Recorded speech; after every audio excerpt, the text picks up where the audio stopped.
What the hell just happened? I mean, UFC in 2022 is an embodiment of craziness.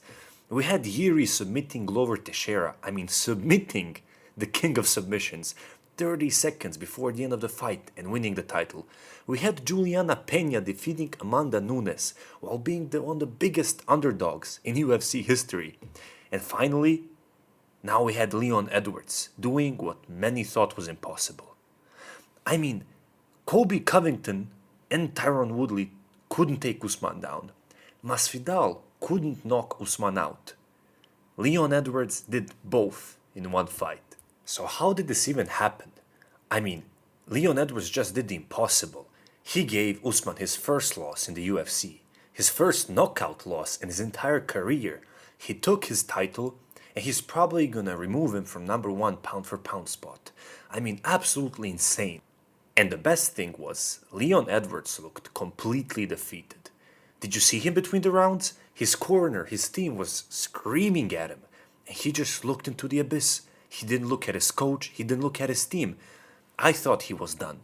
Hell, even Joe Rogan and DC thought he was done. But no, Leon Edwards had other plans.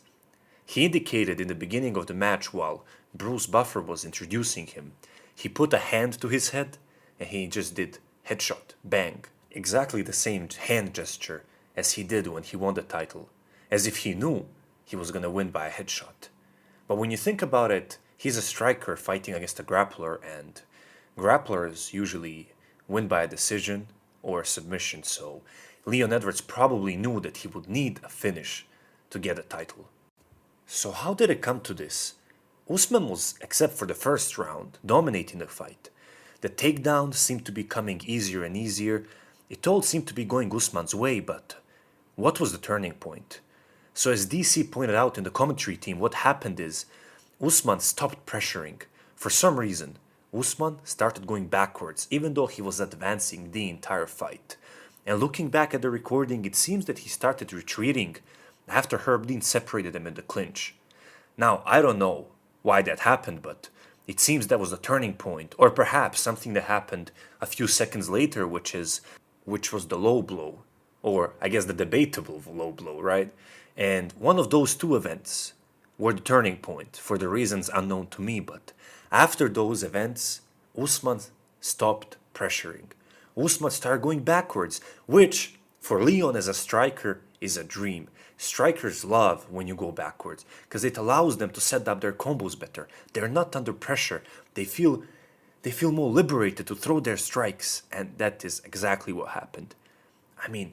Less than a minute in to Usman retreating and Leon advancing. Boom. 1-2, fake the straight, high kick to the head. Perfection. It's a very simple yet elite combo. Leon Edwards exploited the weakness of every fighter.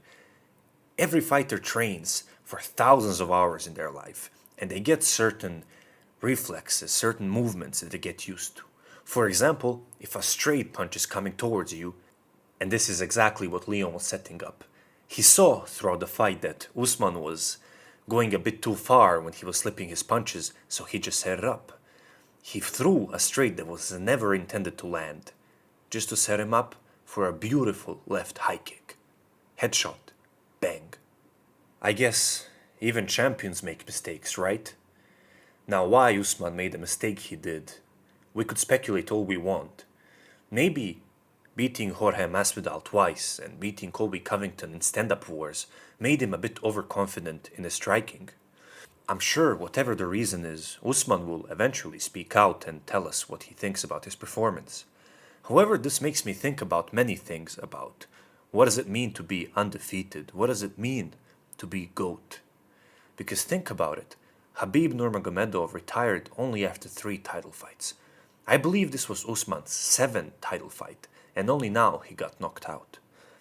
Was he supposed to retire like Khabib after maybe 3 or 4 title defenses? And if we did, how would we view him today? Would he be in the GOAT conversation anyway? What about Khabib? What if Khabib continued fighting? Maybe he would dominate all the other fighters, but maybe, just maybe, he could slip up and live what Usman lived through yesterday. Overall, This sport is absolutely crazy, and that's why we love it. But moving to the co-main event, what insanity just unfolded in front of our eyes. I mean, absolute insanity. And I'm not talking about some impeccable technique that they showed or some superior striking or grappling. No, this fight was just pure heart, perseverance, and absolute warrior spirit from both men. I mean, where do I even start? Before I throw all the praise at Luke Rockhold, I think it's fair to just say that Costa did win this fight, and he won this fight convincingly, 30-27 for all judges. Costa showed insane improvements in his grappling game. I mean, look how effortlessly he took him down and he ended up on mount. It's crazy. He also improved his cardio, his striking. I mean, Costa showed us that those losses were exceptions. He is an absolute problem in the middleweight division, and he will keep being a problem for a long, long time if he keeps this up. But what I like the most out of this fight is just the pure heart of the fighters. It's not always how you perform when you're winning. Very often it's how you perform when you're gassed out, when you're tired, when you want to throw up, you're about to give up, your legs are giving out on you.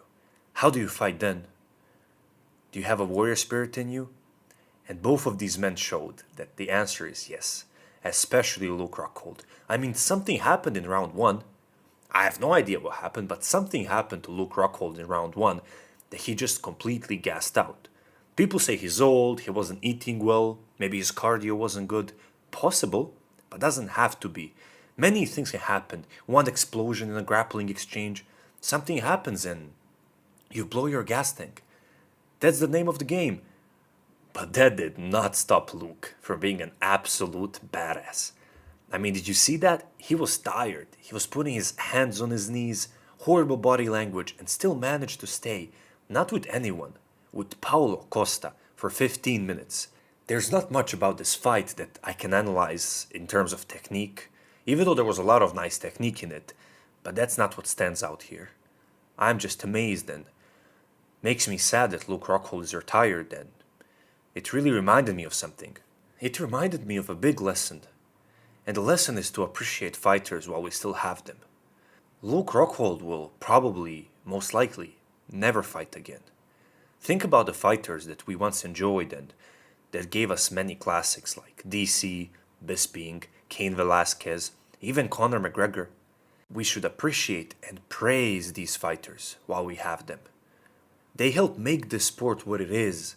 They bring us as fans all together to enjoy this spectacular show that is MMA. We took so many fighters for granted and they will all one day retire. We should appreciate them while they're still here. Speaking of fighters that are near retirement, I mean, I can't go on without mentioning one and only Jose Aldo. Aldo. I am not sure what happened tonight, but for me it seems like he's not hungry anymore. I don't want to be one of those guys, sitting on their couch, eating Cheetos and complaining about fighters' performance. But really, it seemed like he was too scared of the grappling, or maybe scared is not the right word, but he wasn't willing to engage. Aldo, having one of the best takedown defenses in the game, and one of the crispest striking, and definitely better striking there, Delashvili, he could have had this fight. If he just engaged in stand-up exchanges, if he just engaged in his takedown defense, separations, and throwing punches, I have a feeling he could have won this fight. However, I'm not the one to judge, the one and the only, the legend, Jose Aldo. But perhaps a bit of blame should go to his team, because after the second round they gave him some very, very questionable advice. They told him and reassured him that judges will only score this fight for Merab if they like boring fighters who like stalling fights, which is one horrible piece of advice you can give to your fighter. Maybe that's one of the reasons why Jose Aldo didn't have a sense of urgency in this fight, which ultimately led to his defeat.